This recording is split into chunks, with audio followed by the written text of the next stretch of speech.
Atos, capítulo 23, verso 12.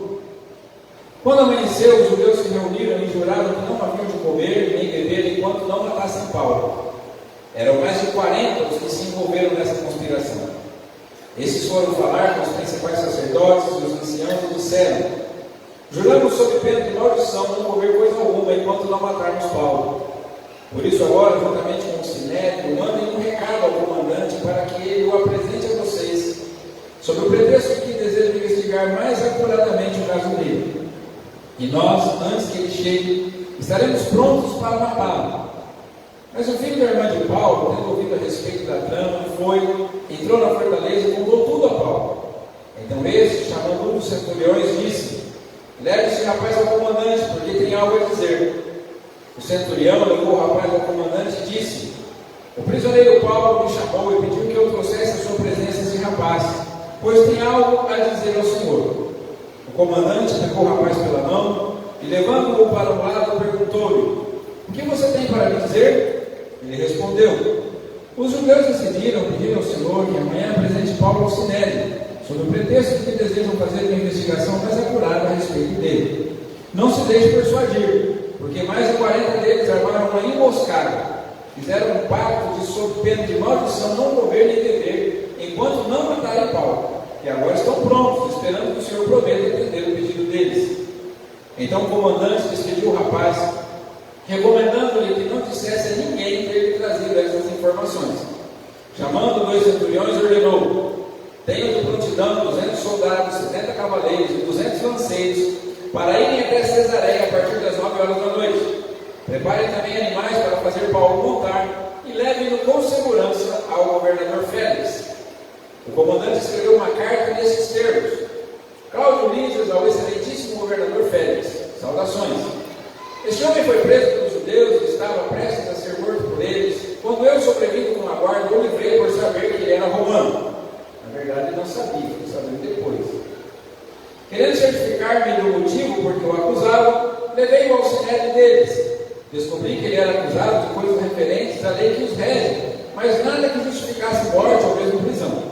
Sendo eu informado de que ia haver uma emboscada contra o homem, tratei de enviá-lo imediatamente ao Senhor, intimando também os acusadores a irem dizer na sua presença que eles têm contra ele. Passe bem. Então os soldados, conforme lhes foi ordenado, pegaram Paulo e durante a noite o conduziram até Antipátrique. No dia seguinte voltaram para a fortaleza, tendo deixado os cavaleiros encarregados de seguir viagem com ele. Quando esses chegaram a Cesareia, entregaram a carta ao governador e também lhe apresentaram Paulo. Lida a carta, o governador perguntou de que província Paulo era. E quando soube que era da Cilícia, disse: ouvirei você quando chegarem os seus acusadores. E mandou que ele ficasse preso no pretório de Herodes. Senhor, nós te louvamos pela tua palavra. O Senhor é bom e a tua palavra nós já sabemos que é viva, poderosa, eficaz, absoluta, suficiente, Pai. Pedimos que, pelo poder do teu Espírito Santo, nós possamos ser transformados por ela nessa noite. Precisamos ao Senhor que essa palavra seja comunicada com o poder e a autoridade do teu Espírito Santo. Precisamos que o nosso coração e a nossa mente estejam prontos para ouvir e internalizar esta palavra dentro de nós, para que possamos ser, ó Deus, aperfeiçoados por ela. Precisamos do poder necessário para colocar em prática aquilo que tu falares conosco, para que não seja apenas, ó Deus amado, mais um aprendizado que não servirá para mudar a nossa vida, mas queremos, ó Deus, que nem seja nenhum aspecto só, mas que a tua palavra nos leve a uma atitude nessa noite. Em nome de Jesus te rogamos isso, e nesse mesmo nome já te agradecemos. Amém. Amém? Escrevendo aos Romanos, o apóstolo Paulo disse que todas as coisas cooperam para o bem daqueles que amam a Deus. Na verdade, o texto diz: sabemos que todas as coisas cooperam juntamente para o bem daqueles que amam a Deus. Quando a gente lê esse versículo, o apóstolo Paulo, ele diz primeiramente ter uma certeza. Então, o verso não diz nós achamos, nós pensamos, nós desconfiamos que talvez as coisas possam cooperar para o bem daqueles que amam a Deus. Também esse texto não diz que são as melhores coisas, são algumas coisas, são as boas coisas, ou são quase todas as coisas.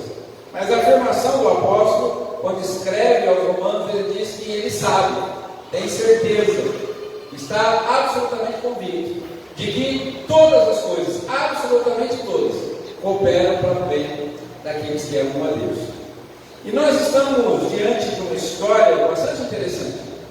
Paulo já havia sido preso, já tinha sido livrado dos açoites, estava agora sob a guarda de Cláudio Lísias, que era ali o procurador romano da Judéia, substituto aí do Pôncio Pilatos, que ocupava esse cargo na ocasião em que Jesus foi julgado. E nós vimos no texto que a prisão de Paulo foi executada. Paulo estava sob custódia ali na fortaleza Antônia, não é? E Jesus tinha aparecido para o apóstolo Paulo, né, no final do último texto que nós vimos aqui, que foi no final ali da audiência que Paulo havia tido com o Sinédrio, daquela confusão toda armada. O Senhor aparece ao apóstolo Paulo e diz assim: Paulo, tenha coragem, você deu testemunho em Jerusalém, e você também fará a mesma coisa em Roma. Jesus havia determinado, Jesus havia dado esse veredito e essa incumbência a Paulo de testemunhar em Roma, assim como ele tinha testemunhado em Jerusalém. E a divina providência, agora no texto seguinte, que nós vamos estudar, começam a traçar esse trajeto, começa a colocar em prática esse plano do Senhor. Porque Jesus, ele faz uma promessa, e toda promessa de Deus é cumprida, amém?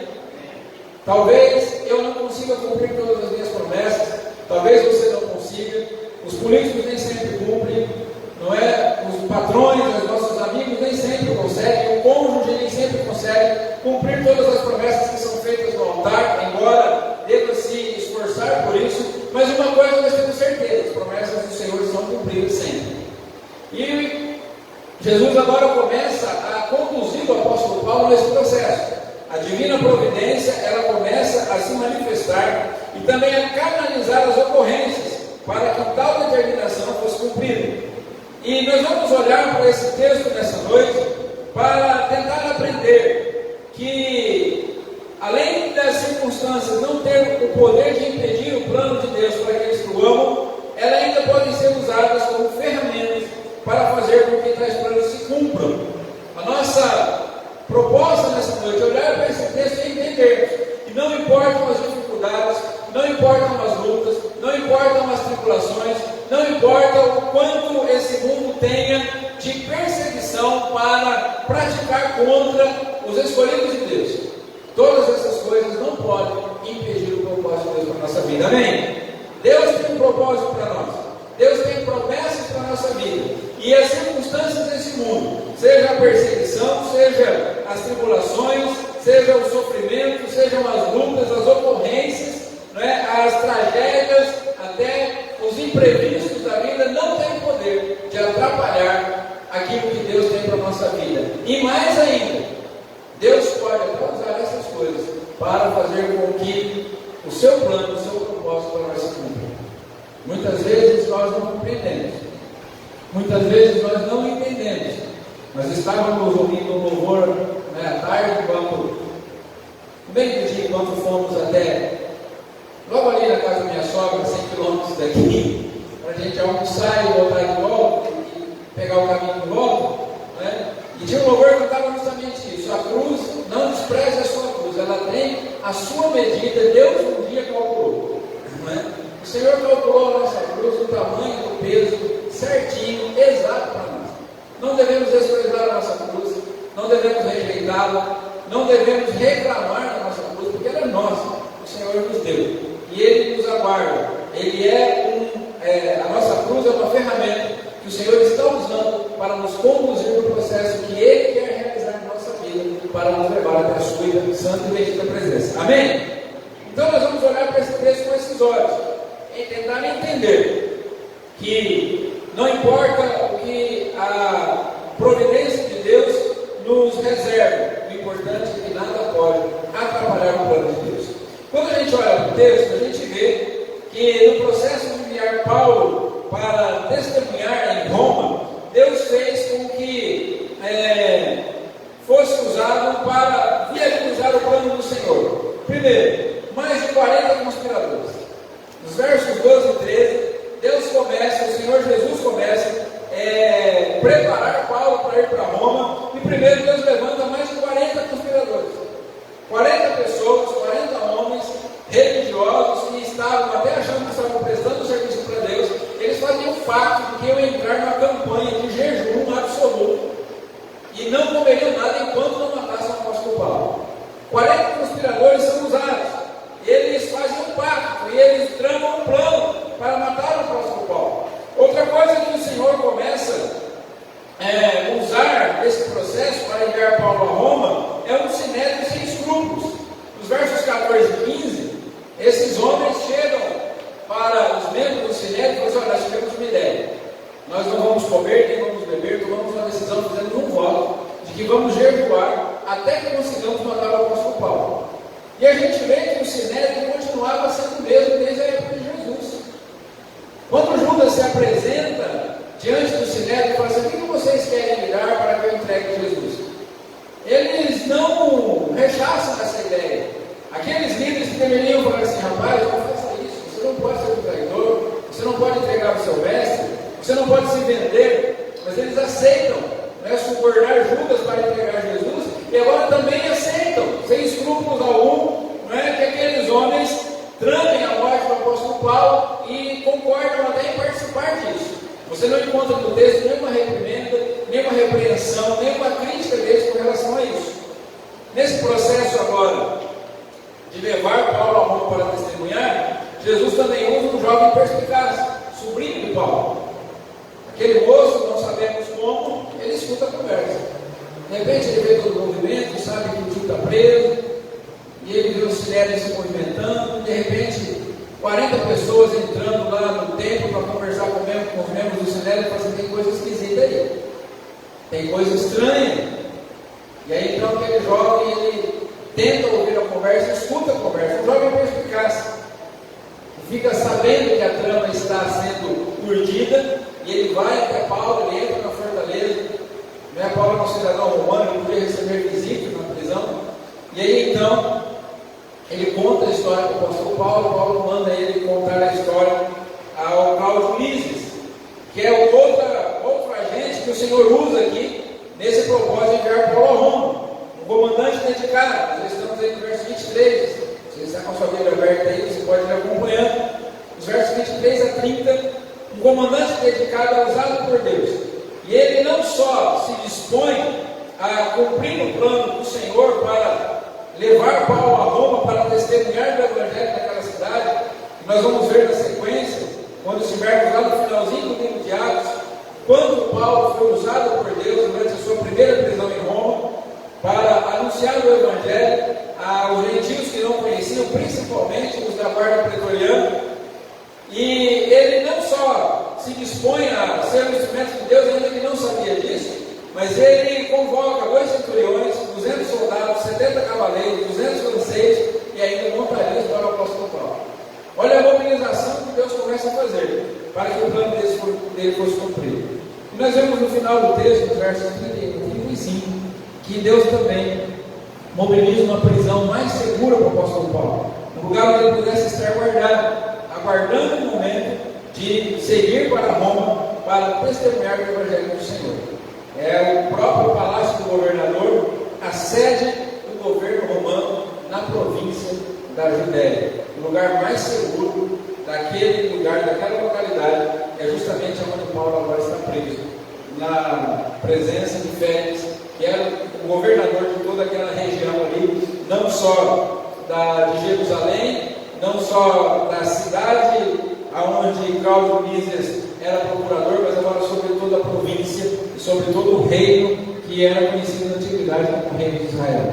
Deus está cumprindo o seu plano, Deus está cumprindo o seu propósito. Paulo fica 2 anos preso em Cesareia, e ali o Senhor começa a cumprir também a palavra dele, que Deus tinha prometido a Paulo que ele ia comparecer diante de reis, que ele ia comparecer diante de autoridades para testemunhar o Evangelho de Cristo.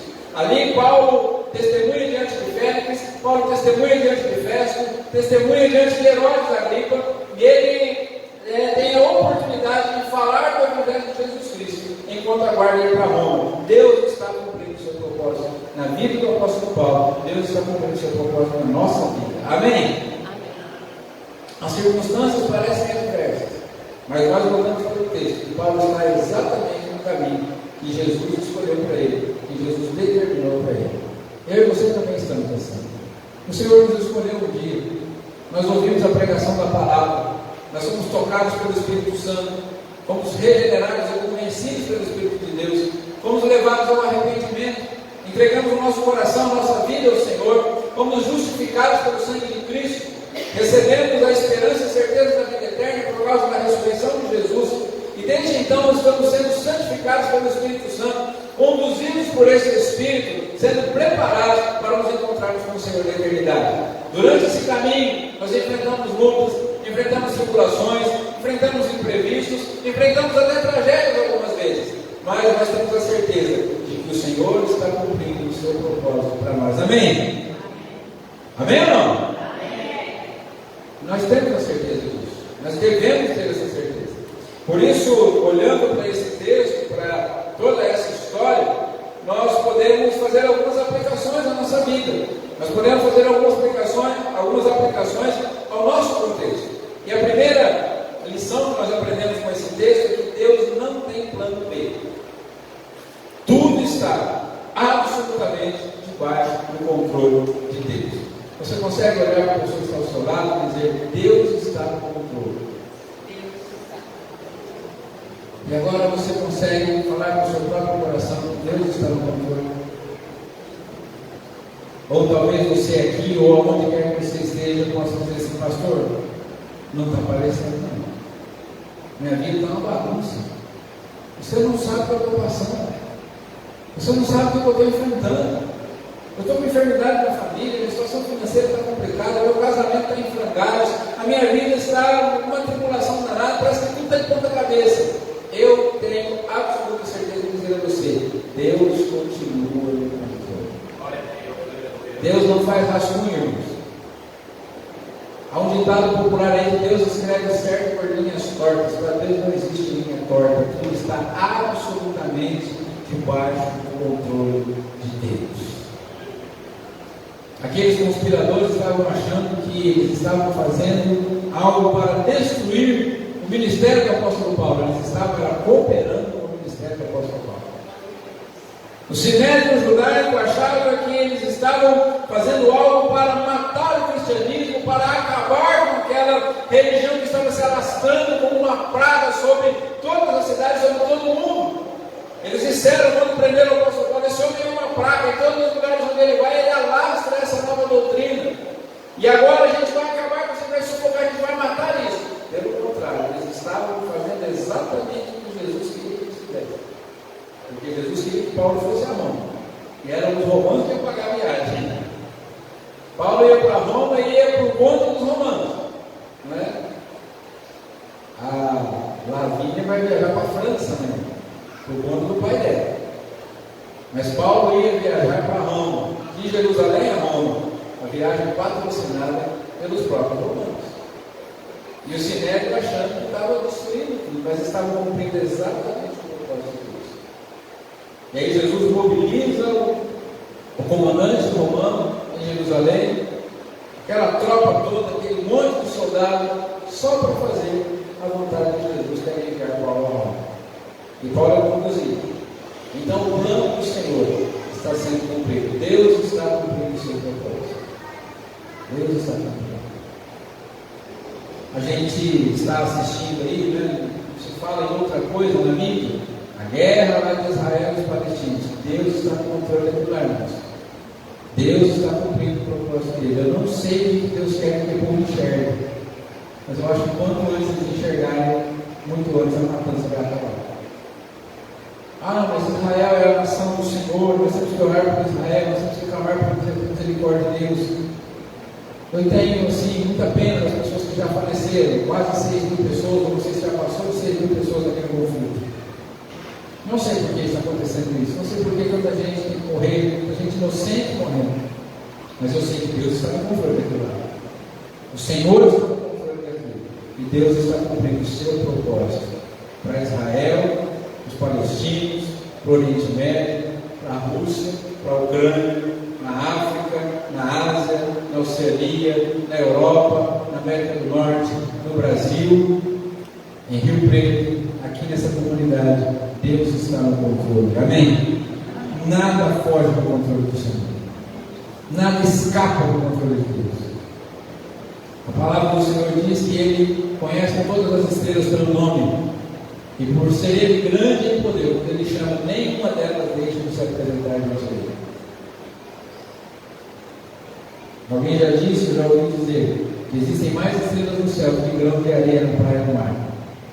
E o Senhor conhece cada um pelo nome. Amém? Esse é o meu Deus, esse é o teu Deus. Esse é o nosso Senhor. Esse é o nosso Jesus. Então, se está difícil, busque no Senhor sabedoria. Porque talvez tenha alguma coisa aí que nós não aprendemos. E precisamos aprender e colocar em prática. Mas não pensar que o Senhor deixou de ter o controle da situação na nossa vida. Ele tem as rédeas do universo nas suas mãos. Aleluia. Segunda lição que nos é possível entender desse texto é que Deus tem seus próprios meios de agir e de usar as circunstâncias para que a sua vontade seja cumprida. Então, muitas vezes eu e você traçamos um plano para Deus. Nós queremos formatar um plano. A gente idealiza, a gente planeja, a gente projeta, desenvolve e mostra ao Senhor e fala: Senhor, é assim que eu quero que seja feito. É assim que eu desejo que seja feito. Eu costumo sempre brincar um pouco com os textos bíblicos e faço isso às vezes falando um pouco hoje pela manhã sobre Saul. Não é? Saul, ele foi escolhido por Deus para ser o primeiro rei de Israel. E quando ele vai enfrentar os amalequitas, a ordem do Senhor era destruir absolutamente tudo. Não deveria sobrar absolutamente nada dos amalequitas. Eu costumo brincar dizendo assim: Saul achou que teve uma ideia melhor que Deus. Não é? Olha, Deus mandou a gente ir lá e destruir tudo, mas isso aqui Deus também é ultrapassado. Deus não entende muitas coisas. Eu, como rei de Israel, eu sei fazer melhor. Então a gente vai fazer assim: eu vou matar aquilo que é ruim, aquilo que não presta, aquilo que é desprezível, mas o melhor a gente vai trazer, vai oferecer um sacrifício ao Senhor. Olha que bonito. Vai ser muito mais bonito a gente fazer um sacrifício do que matar tudo. Que honra que o Senhor vai ter se a gente destruir tudo, mas a gente pode honrar ao Senhor com o nosso culto, com o nosso sacrifício. E aí Ele traz os melhores rebanhos, traz o rei preso. E aí quando Samuel chega, fala: e aí, Saul? Não, fiz o que Deus mandou. Samuel fala: como é que você fez o que Deus mandou? Que barulho é esse que eu vejo que estou escutando? E aí Saul fala assim: não, Samuel, sabe o que é? Que eu tive uma ideia um pouco melhor. Os meus planos são melhores que o do Senhor. E aí eu trouxe o melhor para oferecer ao Senhor. E aí Samuel fala assim: Saul, será que Deus tem mais prazer em sacrifício do que em se obedecer a sua palavra?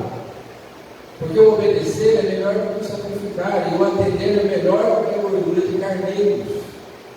Porque o pecado da desobediência é semelhante ao pecado de feitiçaria.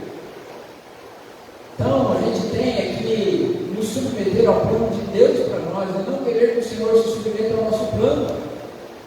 A nossa oração que Jesus nos ensinou é: seja feita a tua vontade, assim na terra como ela é feita no céu. Porque no céu a vontade de Deus é feita, sim ou não? Teve um que tentou alguma vez lá fazer a vontade dele e se deu muito mal. Daí então ninguém mais tentou. De lá para cá todo mundo obedece absolutamente à vontade de Deus.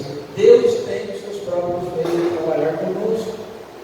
Não é no nosso tempo, não é do nosso jeito, não é de acordo com a nossa vontade. De vez em quando Deus pode até fazer alguma coisa do jeito que a gente quer, porque Deus é bom. Ele pode de repente agradar a gente de alguma forma, mas a maioria das vezes a resposta da nossa oração é não, porque nós não sabemos. A palavra do Senhor diz assim: eu é que sei os planos que eu tenho para vocês, planos de bênção, planos de paz. Os meus planos são maiores que os planos de vocês, os meus caminhos são mais altos do que os caminhos de vocês. Você que é pai, você que é mãe, você sabe, muitas vezes a gente tem que falar muito mais não para os nossos filhos do que sim. Porque nós queremos o bem dos nossos filhos. Jesus falou assim: qual de vocês que um filho pede um peixe e vocês vão dar uma serpente? Qual de vocês que o filho pede um pão, vocês vão dar uma pedra? Qual de vocês que o filho pede um ovo, vocês vão dar um escorpião? Se vocês que são maus sabem dar boas coisas aos filhos de vocês, muito mais do que o seu Pai Celestial. Mas nós precisamos submeter ao povo de Deus. De repente Paulo achou que ele ia para Roma, ia chegar com toda a pompa, bem reconhecido, um grande apóstolo dos gentios. Ele chega em Roma algemado, chega em Roma preso.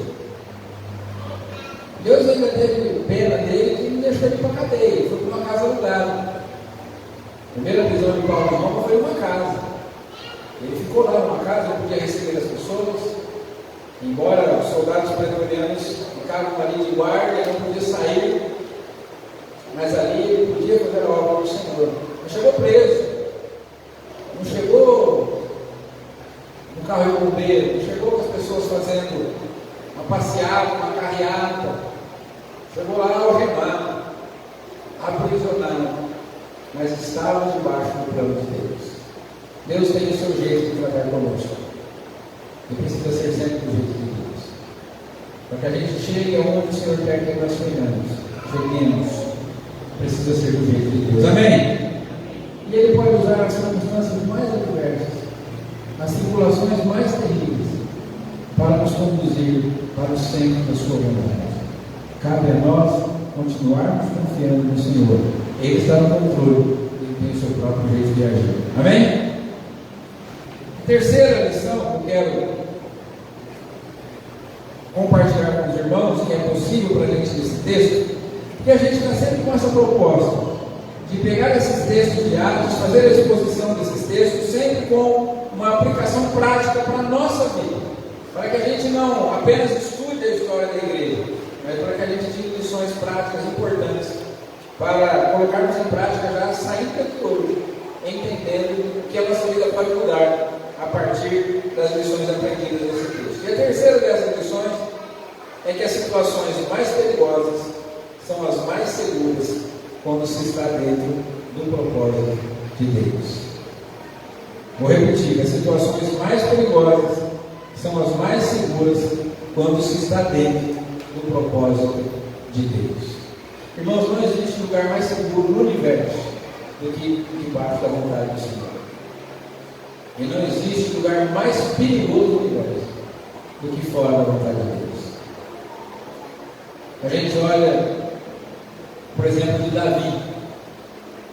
A palavra do Senhor diz assim: no tempo em que os reis costumam sair para a guerra, ou costumavam sair para a guerra, o povo de Israel foi para a batalha e Davi ficou em casa.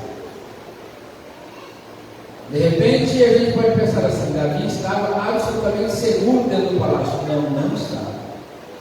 Davi estava vulnerável dentro da casa dele, porque não era o tempo de ele estar em casa, era o tempo de ele estar na batalha. O lugar mais seguro para um soldado é na batalha, no lugar onde o Senhor colocou. Irmãos, eu e você estaremos vulneráveis quando estivermos longe do propósito de Deus para nós, longe da vontade de Deus para nós. Eu me lembro quando nós estávamos pensando a respeito da nossa mudança para cá. Nós tínhamos recebido uma direção de Deus para vir. E estávamos confortáveis onde a gente estava. E estava bem lá. A igreja ia bem, a estrutura estava bem montada, caminhando bem. Mas nós conversamos e dizendo sempre assim: o ministério sempre vai trazer sofrimento. Nós conversamos falando assim: a gente sempre vai ter que sofrer alguma coisa quando a gente faz a obra de Deus. Mas uma coisa é você sofrer, sabendo que está onde deveria estar, fazendo o que deve fazer. E a outra coisa é você sofrer, sabendo que está em desobediência, fora do plano do propósito de Deus. Então decidimos vir. Porque sabemos que dificuldades teríamos lá e teríamos aqui, mas é pelo lugar que o Senhor quer que nós estejamos. Eu tenho certeza que estou no lugar onde Deus quer que eu esteja. Não tem menor sombra de dúvida disso. E não importa o que aconteça, a menos que eu tenha uma é aqui que eu vou estar, é aqui que eu vou servir ao Senhor, é aqui que eu vou trabalhar, porque eu sei que o lugar mais seguro para mim é o lugar onde o Senhor quer que eu esteja. O casamento pode estar complicado, mas se é o lugar que o Senhor quer que você esteja, é lá que você vai ficar. Conversei com algumas pessoas nos últimos dias, pessoas que estão sentindo falta aqui, e disse para as pessoas assim: eu não sei o que você está passando, não sei o que você está enfrentando, não sei o que está no seu lugar, mas uma coisa eu sei: o lugar de enfrentar os seus problemas é na igreja, é junto com os irmãos, é na presença de Deus, é em comunhão com o corpo de Cristo. É o lugar onde nós encontramos solução, é o lugar onde nós encontramos força, é o lugar onde nós somos trabalhados, é o lugar onde nós somos edificados, é o lugar onde o Espírito Santo vai nos lapidar. Nós precisamos estar debaixo da vontade de Deus, da presença do Senhor. O jovem Ashton Green Simon, o primeiro seminarista, o primeiro pastor, o primeiro missionário presbiteriano que pisou em solo brasileiro, ele saiu dos Estados Unidos e disseram: saiba, quando você vai para o Brasil, lá é muito perigoso. Por volta do ano de 1900 e alguma coisinha, bem pouquinho, mas saibam que disse assim: o lugar mais perigoso é o lugar mais seguro, quando você está debaixo da vontade de Deus. O apóstolo Paulo estava sob ameaça. O apóstolo Paulo estava sob perigo de morte, mas estava debaixo da vontade de Deus. O Senhor guardou o apóstolo Paulo. Os judeus não conseguiram matá-lo. Porque quando nós estamos debaixo da vontade de Deus, não tem macumba, não tem feitiço, não tem jejum, não tem oração, não tem praga nenhuma que pode nos tirar debaixo da vontade do Senhor. Mas quando a gente está longe da vontade de Deus, está longe do propósito de Deus, a gente tem medo de tudo. Está em desobediência, está vulnerável, está perdido. Mas quando nós estamos debaixo da presença do Senhor, diz a palavra do Senhor que aquele que habita no esconderijo do Altíssimo, a sombra do Onipotente descansará.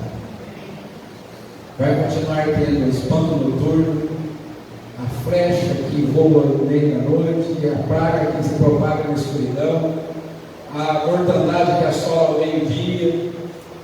Porque se você der só 91 todo dia de manhã, você não sai de casa. Você tem tudo isso aqui lá fora, não é? Mas se você está à sombra do Onipotente, você sai de casa confiante. Não sei se eu volto vivo para casa ou não, mas eu sei que eu estou guardado pelo Senhor. Eu sei que não importa o que aconteça, tudo está debaixo do plano de Deus. Ele tem seu próprio jeito de agir, e nas suas mãos eu estou absolutamente seguro. Quando eu vou viajar, despeço a minha esposa e falo assim: ó, se der tudo certo eu volto, mas se eu não voltar, também estará tudo certo, porque na presença e nas mãos do Senhor nós estamos absolutamente seguros. Toda vez que eu volto, eu falo assim: Senhor, eu voltei, não sei porquê. Muitos pais de família não voltam. Já fazem 31 anos que eu viajo e volto. Já acordei no acostamento do lado contrário, não é? Já passei por assalto na estrada, sempre outro. E não tenho mérito nenhum a mais do que eles não voltaram. Se eu mereço voltar, talvez eles merecessem mais do que eu. Se eu não mereço voltar também como eles, não sei por que eu não voltei. Aliás, não sei por que eu voltei, mas eu sei que minha vida está segura no Senhor. Eu não preciso ter medo. Costumo dizer que eu não almejo a morte, mas também não tenho medo. Eu sei que o meu galardão está pronto, está guardado no Senhor. E seja qual for o momento da partida, eu sei que partirei de segurança. Amém? O lugar mais perigoso, as situações mais perigosas são as mais seguras quando se está dentro do propósito de Deus. Jesus fez uma promessa para Paulo, estava cumprindo o propósito. Deus fez uma promessa a mim, Deus fez uma promessa a você. Deus está cumprindo o seu propósito na nossa vida. Amém, irmãos? Eu não sei o que a segunda-feira espera para nós. Eu não sei o que tem reservado para a gente amanhã. Não sei o que tem reservado para nós ao sairmos daqui. Mas se você estiver com vontade de Deus, você estará seguro. Creia nisso. Eu quero concluir dizendo que o maior conforto do cristão é saber que serve a um um Deus soberano, bom e atuante, que não tem adversários que possam fazer frente a Ele, ao Senhor, e que quando se levantam para tentar frustrar os seus planos, acabam na verdade servindo aos seus propósitos. Portanto, o cristão pode viver em paz, mesmo em meio a tribulações e perseguições, pois sabe que tanto a sua vida como a sua morte servem na verdade para que os propósitos e promessas de Deus sejam cumpridos. Essa é a esperança do cristão. Seja na vida ou seja na morte, somos do Senhor. E não importa o que possa acontecer. Muitas vezes o diabo tenta se levantar contra nós, mas na verdade está servindo ao propósito de Deus para nós. Martim Lutero dizia que o diabo é o cão na coleira de Deus. Ele só faz aquilo que Deus permite fazer. Ouvi um pastor certa vez dizer que há vezes, há tempos e há situações em que o diabo é uma bênção na nossa vida. Porque se levanta contra nós, faz a gente orar mais, faz a gente voltar a jejuar, faz a gente voltar a ler a Bíblia, faz a gente voltar a se consagrar. Coisa que talvez não faríamos se ele não tivesse se levantado contra nós. Então, aqueles que se levantam contra os filhos de Deus, contra aqueles que amam a Deus, na verdade só podem fazer cumprir o propósito de Deus na nossa vida. Porque todas as coisas convergem, todas as coisas cooperam juntamente para o bem daqueles que amam o Senhor. Eu quero fazer duas perguntas, encerrar com duas perguntas. Primeiro, você já tem a segurança, a certeza da salvação de Cristo? Você que aqui está, ou que nos acompanha à distância, ou que vai assistir essa mensagem, sei lá quando. Você já tem segurança e a certeza da salvação de Cristo? Ou você tem medo? Você tem medo de ir para o inferno? Você tem medo de macumba? Você tem medo de feitiço? Você tem medo de mal olhado, olho gordo, maldição? Se esse é o seu caso, entregue sua vida a Jesus. Jesus levou toda a nossa maldição na cruz. Jesus venceu na cruz a morte, o inferno, o diabo, o macumba, o feitiço. Tudo isso Jesus eliminou na cruz. Nada disso mais tem poder sobre nós, nada disso mais pode nos alcançar. Jesus pagou o preço do nosso pecado, garantiu a nossa entrada na eternidade através da sua ressurreição. Entregue a sua vida a Jesus, tenha certeza da salvação, tenha esperança da vida eterna, tenha coragem para andar para o segundo, tenha alegria nas tribulações, sabendo que Deus está no controle da sua vida. Se você não entregou a vida a Cristo, entregue a sua vida a Jesus.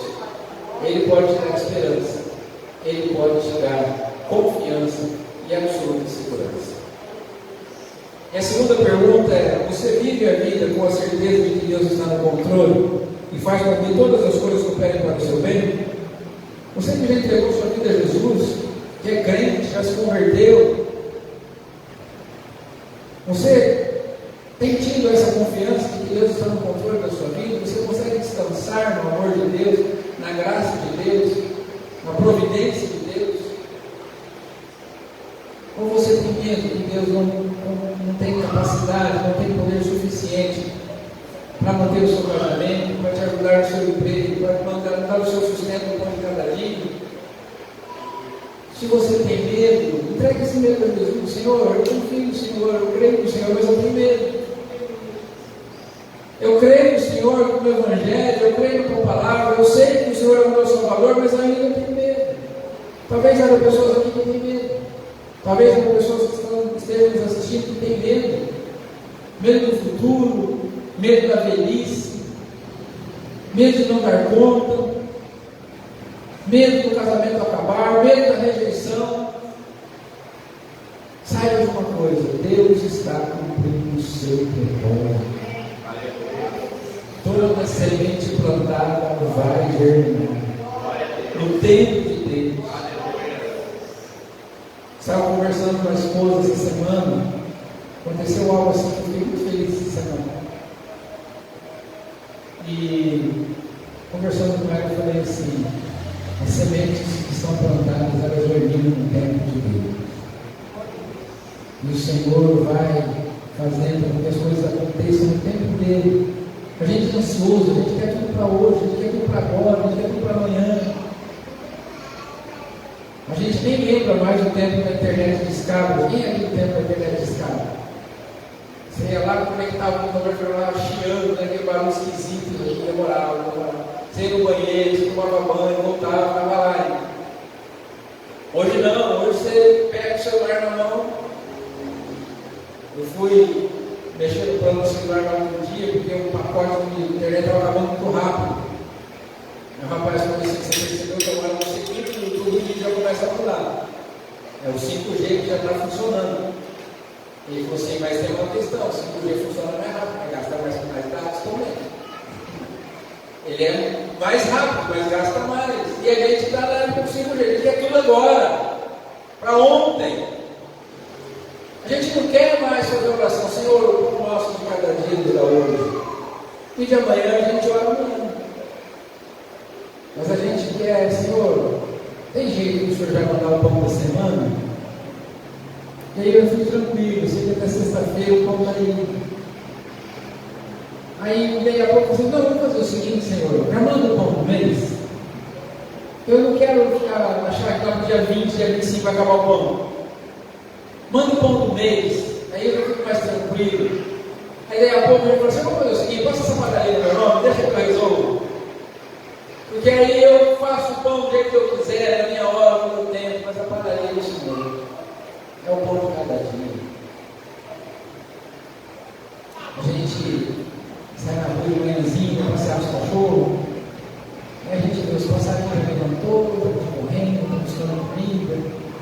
Aí na rua que eu moro, as pombas já ficam ali, estão procurando o que comer. E sabe que vão sair e vão encontrar. Nós precisamos aprender a viver assim. Mas às vezes a gente tem medo. As responsabilidades, as dúvidas, as tribulações, as más notícias. Ah, porque o governo é isso, porque agora vai ser assim, porque tem imposto tal, porque tem aquilo, porque tem aquilo outro. Irmãos, tudo está no controle de Deus. Tem político que vai dar jeito nesse país, não. Tem governo que vai consertar a nossa vida, não. Não é a gente se matando de trabalhar que a gente vai dar jeito na nossa situação, não.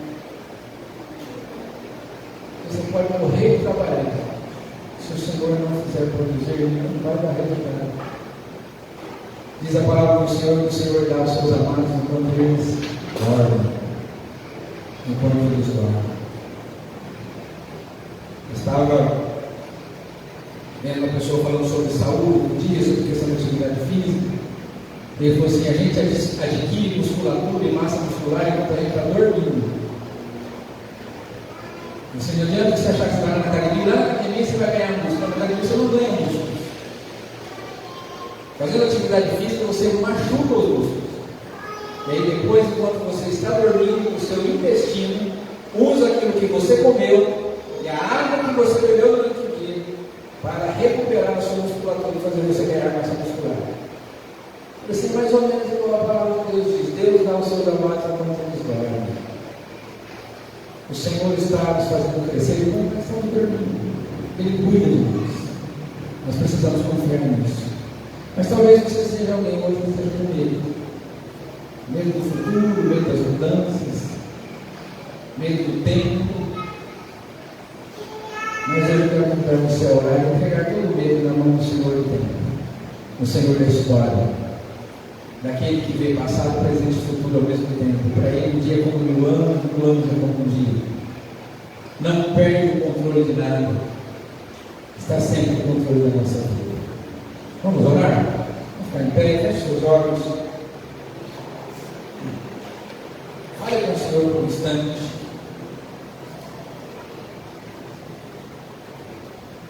Aleluia. Deus está cumprindo o seu propósito. Todas as coisas cooperam juntamente para o bem daqueles que amam a Deus.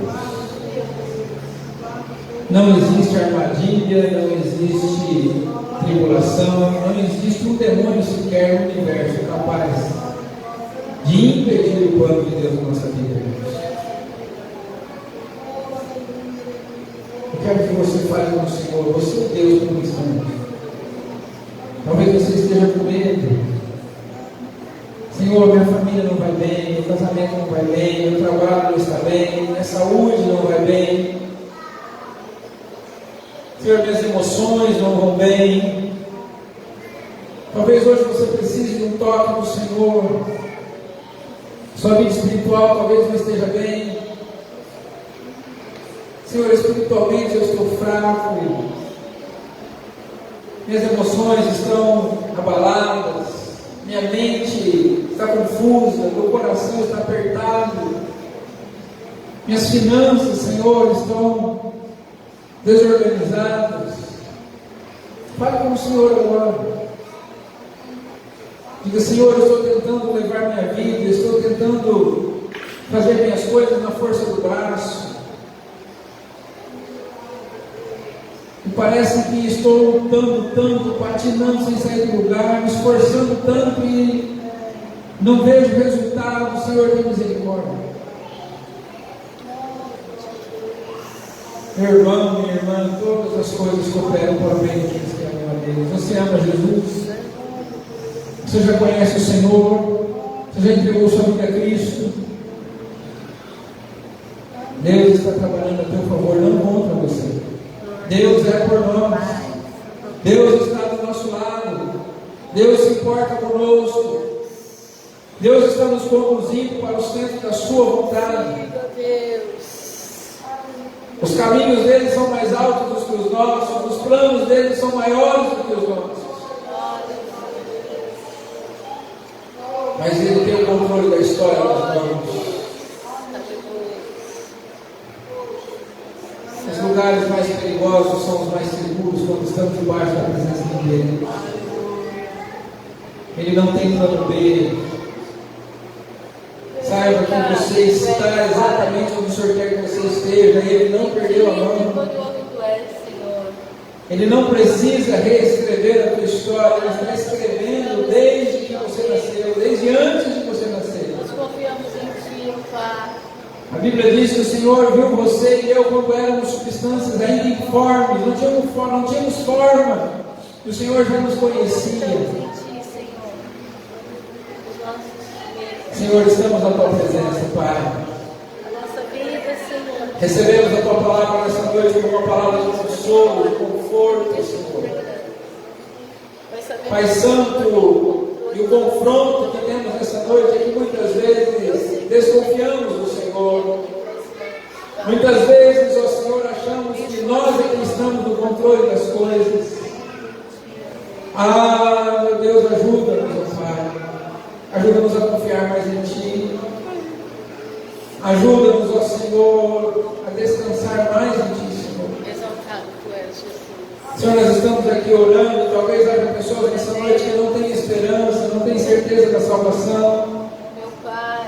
Não têm segurança, não têm alegria. Pessoas que têm medo e que tentam de alguma forma buscar um meio de se sentirem mais seguras, mas não conseguem encontrar, porque só no Senhor é possível encontrar isso, Pai. Ó Senhor. Ó Deus, que aquelas pessoas que estão orando conosco nessa noite, entregando suas vidas ao Senhor, para que possam ter a esperança e a certeza da salvação. Senhor, escreve esse nome no livro da vida. Encontra essas pessoas quando elas estiverem, Pai. E aqueles, ó Senhor, que já conhecem o Evangelho, já entregaram a sua vida ao Senhor, mas que talvez hoje estejam no medo, estejam abatidos, aflitos, angustiados. Pai Santo, aqueles que talvez estejam, Senhor, com as emoções abaladas, com as finanças desorganizadas, com a vida em crise. Meu Deus, tenha misericórdia. Pai, que cada um de nós aqui possa lançar sobre Ti toda a nossa ansiedade nessa noite, o nosso medo, o nosso desespero, a nossa desconfiança, Pai. Senhor, que o Teu Espírito Santo faça nascer no nosso coração a alegria da salvação, a esperança da vida eterna, a certeza, Senhor, da salvação. Pai amado, nós sabemos que o Senhor tem um propósito para nós, e nós queremos participar do Teu propósito. Queremos que o Teu propósito se cumpra na nossa vida. Queremos, ó Deus, que a Sua vontade seja feita. Queremos que as Suas promessas sejam cumpridas. Sabemos, ó Deus, que cada semente plantada vai germinar na época certa, no momento certo. Ah, Senhor, ajuda-nos a compreender isso, a entender isso, a confiar e a crer no Senhor de todo o nosso coração. Bendito Tu és, Pai. Tira toda dúvida, todo medo, toda desconfiança, Senhor. Bendito tu és. Que a nossa fé seja ativa, verdadeira, eficaz, prática, Senhor. Que a nossa fé não se transforme apenas numa filosofia, numa ideologia, mas que a nossa fé seja o nosso estilo de vida. Que a nossa fé seja a nossa maneira de viver. Ó Deus, tem misericórdia de nós. Ajuda-nos, Senhor, socorre-nos a Deus. Derrama sobre nós a tua graça. Obrigado por nos receber aqui mais esta vez. Leva-nos mais na tua graça, Senhor. Em nome de Jesus e para a tua glória. Aleluia. E agora, queridos, que a graça do Senhor Jesus Cristo, o amor de Deus, o nosso Pai, e a comunhão e as consolações do Espírito Santo sejam sobre todos vocês. E com toda a igreja de Cristo, aonde quer que ela esteja, e aqueles que vão morar no céu, digam amém. Amém. Deus abençoe, semana de bênção, um grande abraço a todos. Assente-se por um instante, faça a sua oração de gratidão, enquanto eu chego aqui na porta para te dar um abraço.